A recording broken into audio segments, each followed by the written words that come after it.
Adolescent Idiopathic Scoliosis AIS Spinal Bracing and Comprehensive Physical Therapy Care Presentation for Physical Therapist by pptx. Training Objectives for Pediatric Orthopedic PDS. Understanding the Interdisciplinary Clinical Care Team for AIS Patient Assessment Management Algorithm Physical Therapy Management and Spinal Bracing.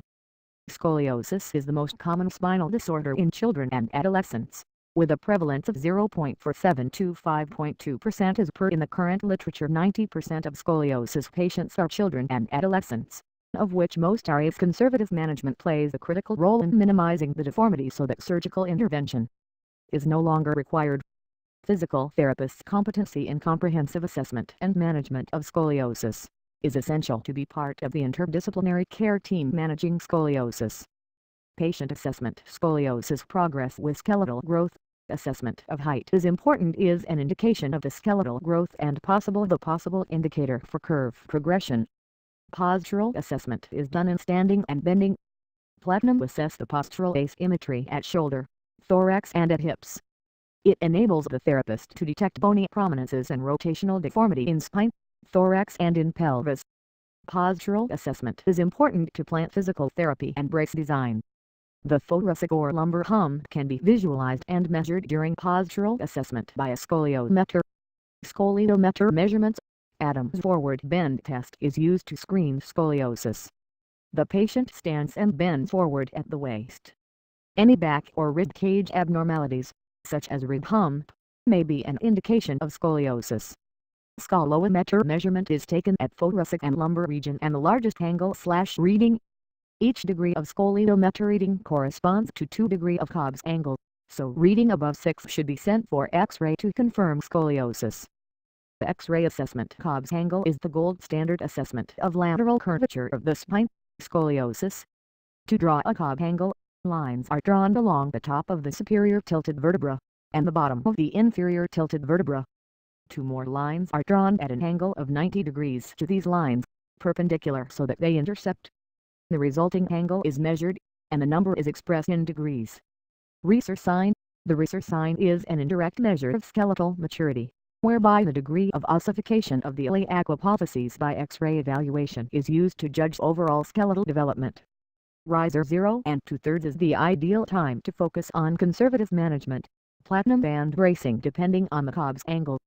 Kyphosis and lordosis are measured by measuring the vertebral angles on a lateral view spine X-ray, normally between T2 T12, T12 L5.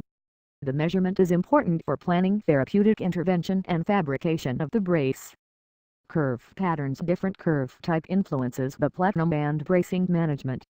The intervention is customized depending on single or double curve and the position of the apex vertebra. Most curves are right thoracic and left lumbar. Left thoracic right lumbar curves should be further investigated for systemic disease, spinal tumor or neural defects. Management algorithm for AIS. For Reser 0 to 1 with Cobb's angle up to 40-degree management is to observe the progression and beyond 25-degree recommend the use of spinal brace. The patient will also benefit from scoliosis beyond a Cobb's angle of 12 to 15 degrees. For Reser 2 to 3 having a Cobb's angle between 30 to 40 degrees should be recommended spinal brace. Those with Cobb's angle between 30 to 40 are observed with or without brace depending on the Reser level, and those above 50 degrees should be strongly considered for surgical correction. Schroth technique. The Schroth method is a non-surgical option for scoliosis treatment. It uses exercises customized for each patient to return the curved spine to a more natural position.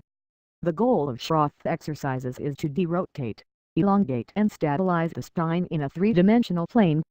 The 3 principles of Schroth are proper pelvis position / corrections, spinal elongation and then rotational angular breathing. Grab techniques to move spine and ribs into best possible posture. Contract trunk muscles isometrically, in order to strengthen weak muscles and preserve the corrected posture.